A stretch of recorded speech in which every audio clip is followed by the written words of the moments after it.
Meghan Markle keeps embarrassing herself over and over again, and it doesn't seem to stop, and it really is showing no sign of a resolution as of now, because we already know that Netflix CEO Greg Peters, along with the other CEO Ted Sarandos, they are really trying to patch up the series to at least get past it, to at least really just say, at least we tried. Meghan Markle is spiraling after Netflix executives accidentally exposed the shocking truth behind her carefully orchestrated cooking show Facade. What started as a seemingly innocent lifestyle series has transformed into one of the streaming giant's most embarrassing scandals, and the fallout is far worse than anyone imagined.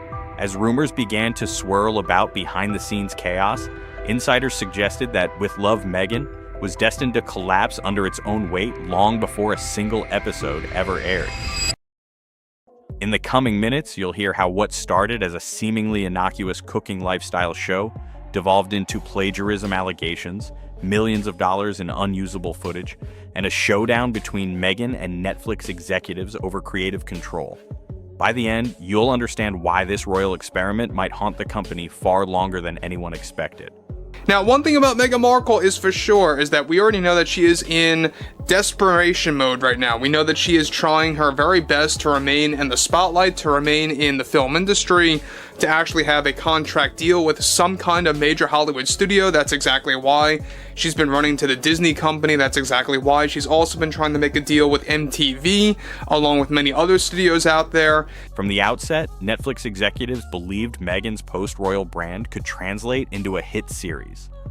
In late 2020, reports circulated that she and Prince Harry secured a staggering $100 million contract covering documentaries, scripted series, and a lifestyle show that would offer viewers a glimpse into the couple's new, more relatable chapter.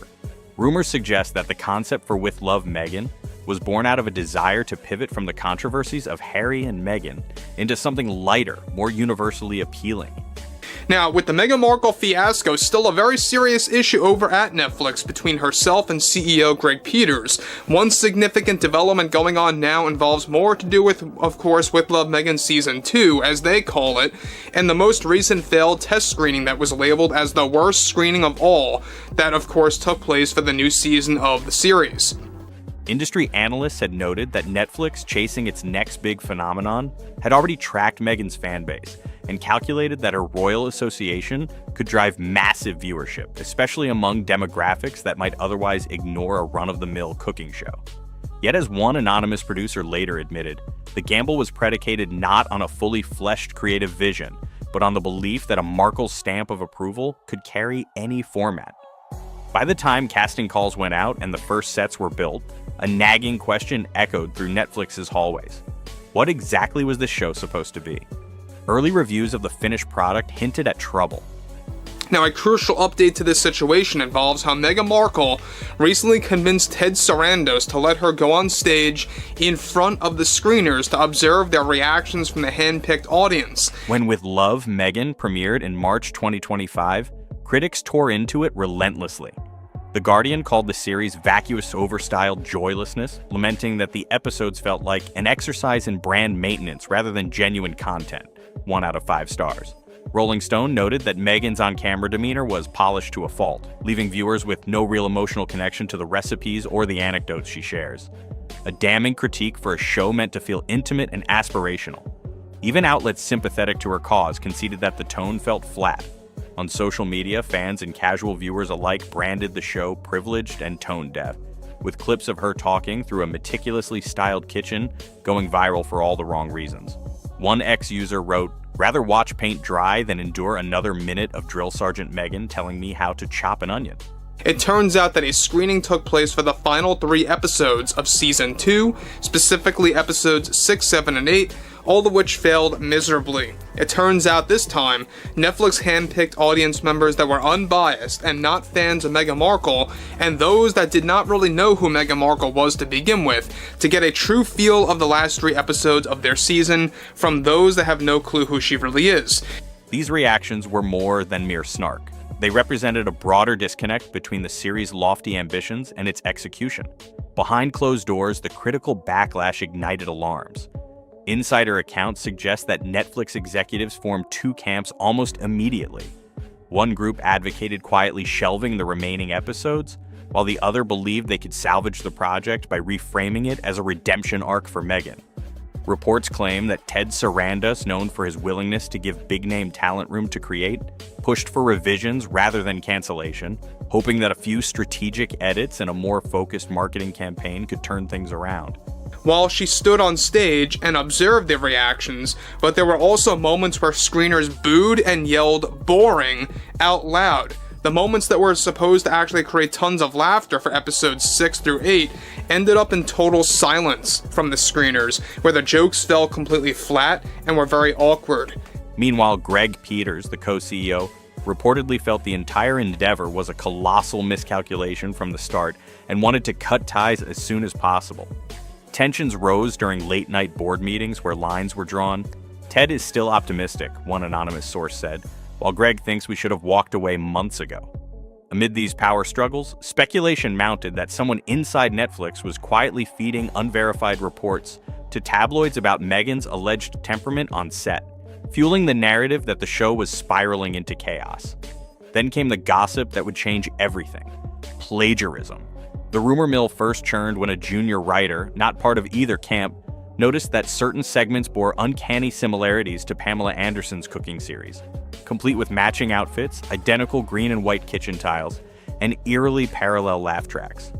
Rumors suggest that as episodes 3, 5, and 8 were screened internally, producers realized Meghan had replicated lines, gestures, and even outfits from Anderson's show Cooking with Love, so precisely it appeared to be a near frame-by-frame recreation. Someone back in Netflix's legal department apparently quipped that it looked less like inspiration and more like armed robbery of creative content. After the screening concluded as well, Meghan reportedly snapped back at the audience and shouted how unfair and biased they were toward herself and her entire team, and she demanded that they should have acted more civil with their reactions. And this screening disaster worsened after Meghan was unbelievable, of course, and actually pulled a very unexpected moment where she actually was pulled off the stage by producers to prevent a chance for screeners to record the situation. Almost simultaneously, editors flagged recipes that were lifted verbatim from Guy Fieri's shows, right down to the playful dish names. When you hear fiery fiesta nachos, so you might think of Guy, but on Meghan's screen, it reappeared as spicy love nachos with the exact same cheesy commentary. Word of these discoveries spread fast through the studio servers. An internal memo estimated that more than $20 million worth of footage that was seamlessly integrated so it couldn't simply be cut out, had to be junked. Producers were instructed to remove any footage remotely resembling Pamela's or Guy's material, which meant episodes 2, 6, and 7, among others, were effectively scrapped. Because the plagiarized sequences had been shot as part of larger story arcs, nothing could be salvaged. According to production notes that later leaked, we literally went through every frame, deleted it, purged it from the servers. At that point, Netflix brass realized they had two options: let Meghan reshoot her way out of this or fold the project entirely. Seeking a quicker, cheaper solution, believe it or not, Netflix decided to let Meghan improvise for the reshoots, sidelining writers and directors who might have insisted on structure. The thinking was, go unscripted, let her reveal her authentic self, and maybe that spontaneity would cut costs and recapture viewer interest. What followed was a string of brutally awkward takes. Imagine Meghan, mid-lesson on how to make gluten-free pancakes, suddenly launching into a monologue on universal energy while trying to crack an egg, forgetting to preheat the griddle and then pausing for so long that crew members felt compelled to clear their throats. Leaked behind-the-scenes clips quickly made the rounds. Meghan wandering off camera to discuss self-love mantras, crew members stifling laughter at her blank stares, and a series of internet memes with hashtags like "Yeah, Meghan cooks disaster" and "Child Netflix flopfest." One meme showed a still of Meghan holding a whisk aloft with the caption, "When you're supposed to teach baking but end up teaching a seminar on self-actualization." As those clips gained traction, Netflix found itself not saving money but hemorrhaging more. Unverified reports claim reshoots, emergency staff hires, and extended studio rentals ballooned the budget by an additional $5 million, on top of the already squandered $20 million. Even as the studio scrambled to manage costs, Meghan's relationship with Netflix leadership deteriorated further. She had been lobbying for a full season, 3 green light, personally reaching out to Ted Sarandos to promise that if given creative freedom, she could save the brand.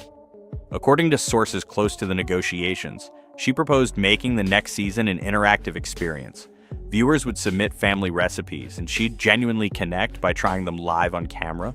It was, insiders say, a transparent attempt to buy goodwill by dangling fresh ideas. But Greg Peters and the finance department were having none of it. They argued that giving Meghan any more budgetary leeway was insane when so much capital was already lost. Meanwhile, a faction of marketing executives remained convinced that controversy could be leveraged to drive clicks. If you get people talking, some will watch out of sheer curiosity. Indeed, early data suggested spikes in search volume for "With Love Meghan plagiarism" and "Meghan cooking fails," but those clicks didn't translate into long-term viewership or new subscribers. On the contrary, Nielsen metrics later indicated that churn rates among Netflix subscribers rose by nearly 2% in the months following the scandal's eruption, with many citing burnout from endless Markle content and inflated subscription costs as key reasons. By late May 2025, Netflix's marketing division was paralyzed. Normally, at this point in a show's pre-launch cycle, there'd be teaser trailers, social media countdowns, and carefully timed poster drops. Instead, all they had was a half-completed second season and an ever-dwindling list of execs willing to attach their names to the project. Internally, they'd nicknamed it the Meghan mess. Some teams covertly repurposed ad slots destined for "With Love Meghan" to promote entirely unrelated content, just to distance themselves. One creative director confided that he felt like he was working on two shows, one for the public and a secret thriller behind the scenes about whether Netflix would ever set a premiere date. Rumors swirled that some guest stars who'd filmed cameo appearances, celebrities once eager to bake cookies with a Duchess-turned-Hollywood persona, had asked for their scenes to be cut, fearful the association would hurt their reputations. That same week, a prominent publicist reportedly warned Netflix that their client didn't want her cameo to end up as a footnote in a cringe reel. Within Netflix's walls, there was a shared sense of dread. If a cooking show could get this out of hand, what did that say about executive oversight? Amid this storm, Meghan insisted the finalized product would resonate and set a new standard for celebrity-led lifestyle programming. According to rumors she shared with insiders, she believed audiences would finally understand her vision once they saw the authentic, unscripted Meghan unfiltered.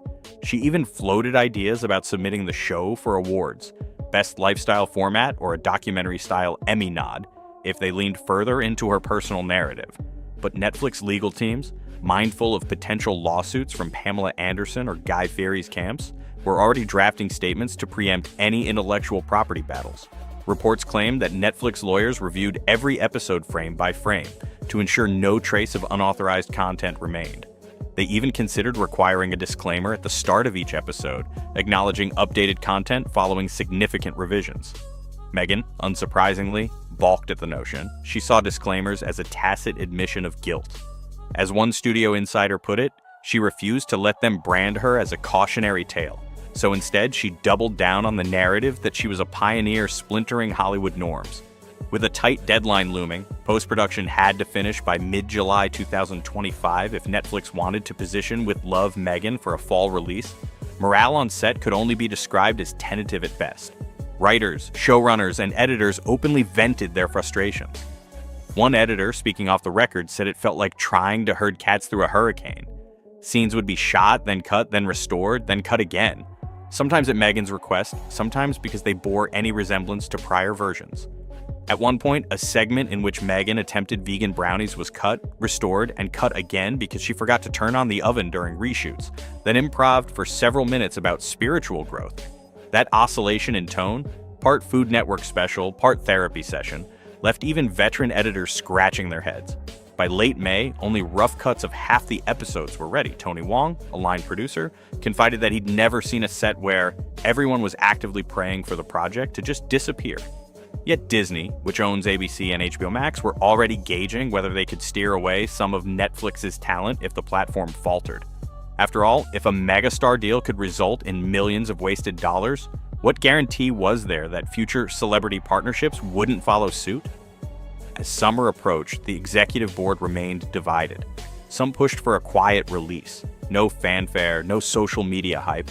Just drop the episodes on a late-night Tuesday and let the world decide if it wanted to watch. Others argued that minimal promotion could at least spark curiosity. After all, controversy often drives clicks. A third faction even proposed rebranding entirely, renaming the second season Reimagining Meghan to sever ties with the original debacle. However, that suggestion was laughed out of the room, according to insiders. Nobody wanted to admit publicly that they were discarding an entire season's worth of marketing materials and launch plans. Meanwhile, subscriber metrics painted a grim picture. In May, Netflix reported a net loss of 350,000 subscribers, a sharp uptick in cancellations attributed to content fatigue and price hikes. Social media complaints intensified, with dozens of YouTube reaction channels dedicating segments to the Meghan Netflix scandal, where viewers dissected every awkward laugh, every rambling tangent, and every mismatched costume. Even outlets that had once celebrated Meghan as a trailblazer began questioning her credibility, suggesting that the series' downfall signaled a misalignment between her brand and mainstream tastes. What happens next remains to be seen, but the stakes are undeniably high. If Netflix opts for the quiet release route, there's a real chance the episodes will languish in obscurity, viewership numbers so low that the company can quietly chalk it up as a learning experience. But if they choose a half-hearted promotional push, they risk drawing further attention to a product that's widely perceived as flawed. Some executives are even drafting contingency plans to spin off remaining footage into a docuseries about the debacle itself, an almost meta attempt to capitalize on the controversy. Yet that would hinge on Meghan's cooperation, and insiders say she's refused to sign off on any narrative that frames her as anything except a visionary. At the same time, whispers suggest she's already exploring a travel-centric follow-up show, Meghan's Global Tables, promising fans she'll dive deeper into the world's culinary traditions. Whether any network would finance that, given the torrid track record emerging from Netflix, is anybody's guess. So where does this leave us? It leaves us asking how much risk streaming platforms are willing to absorb when they bet on high-profile personalities without a clear creative vision. It leaves us wondering if viewers will ever again embrace a show that merges royalty, cooking, and self-help into a single package. In the end, Netflix must choose its own fate. Will they let With Love Meghan become a footnote in their annual report, an anecdote about squandered millions and creative overreach? But one lesson stands out above all. In the streaming wars, authenticity isn't just an asset, it's the difference between a hit series and an empire's cautionary tale.